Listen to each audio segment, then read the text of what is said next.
आज 2 ऑक्टोबर बापू म्हणजेच आपले महात्मा गांधीजींची जयंती आहे। या जयंतीच्या निमित्तानं बापूंना कोटी कोटी प्रणाम। बापूजींनी सुद्धा गायीवर काम केलं होतं।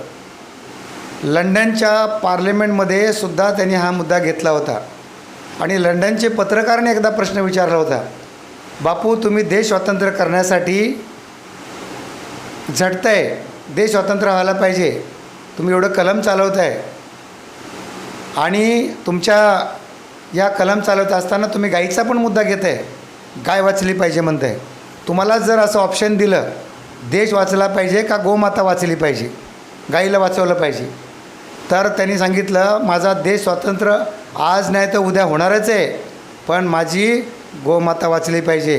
हे महात्मा गांधीजींनी पत्रकार परिषदेनं पत्रकार लोकांना सांगितलं होतं। म्हणून आज जवळजवळ 78 वर्ष झालेले आहेत आपण देश स्वतंत्र होऊन, अद्याप हा प्रश्न सुटलेला नाही। त्यासाठी आज महात्मा गांधीजींना मी कोटी कोटी प्रणाम करतो आणि त्यांना अभिवादन करतो। धन्यवाद। जय गोमाता।